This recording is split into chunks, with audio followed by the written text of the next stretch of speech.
The air was heavy with lilies and judgment. My brother's voice cut through the silence like a blade.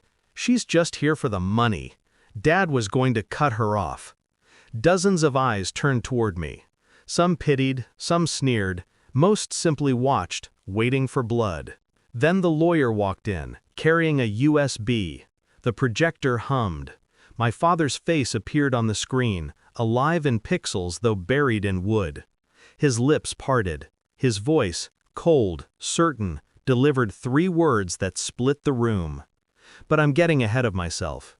My brother, Daniel, wasn't always a snake. He was once my protector, the boy who held my hand when thunderstorms rattled our windows. But time corrodes love, and money sharpens envy into a weapon.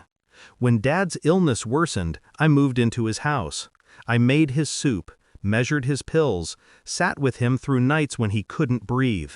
Daniel visited once a week, when he could fit it between golf and women who never stayed. Dad noticed. He always noticed.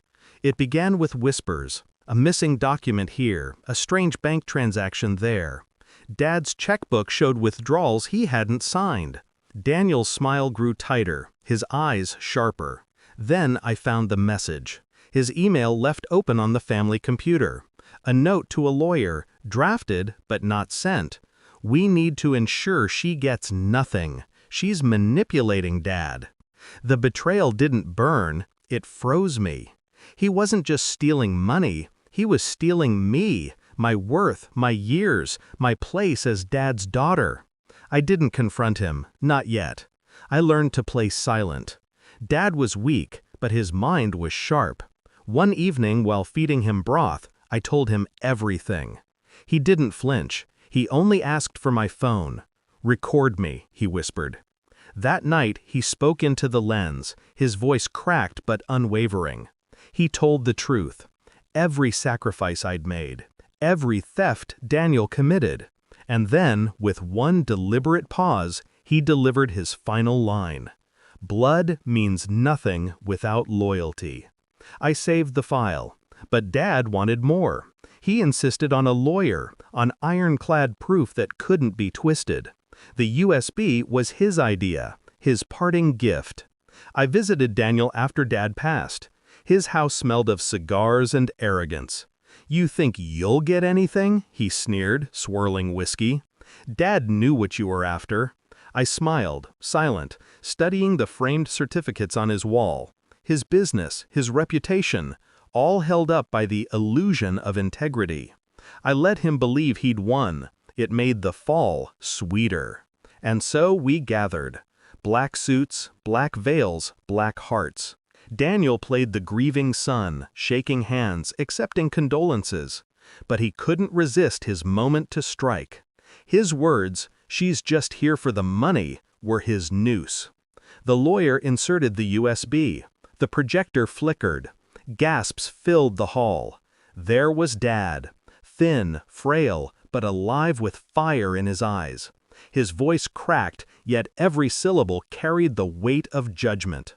He spoke of Daniel's greed, of the thefts, of the nights I sat by his side. And then, with the silence of the room pressing against every chest, he ended with 3 words. "She deserves everything." The will confirmed it. Every asset, every account, every key passed to me.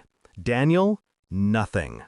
Daniel's face drained. He staggered toward the lawyer, voice cracking. "This is forged! She tricked him!"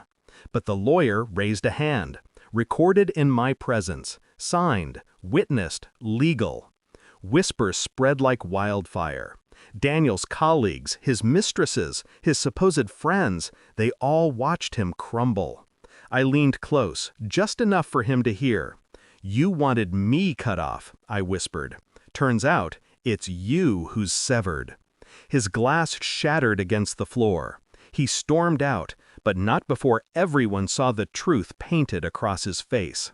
That night I sat alone in Dad's study, the USB in my palm. Revenge wasn't loud, it wasn't violent, it was silence. It was watching my brother's empire unravel without lifting a hand. Within weeks, investors pulled from his business. His mistress sold his secrets to the tabloids. His friends turned into vultures, circling the carcass of his pride. I didn't push. I didn't need to. Dad had already set the dominoes in place. I just let them fall. Now, I stand in a house that is mine, looking at the photo of Dad in younger days. He's smiling, holding both our hands. A father believing his children would stand side by side. He was wrong about Daniel, but he wasn't wrong about me. I didn't need to scream my innocence. I didn't need to beg for my place. I just needed patience. Because betrayal isn't punished by fury, it's punished by truth. And Daniel finally knows the cost of losing both.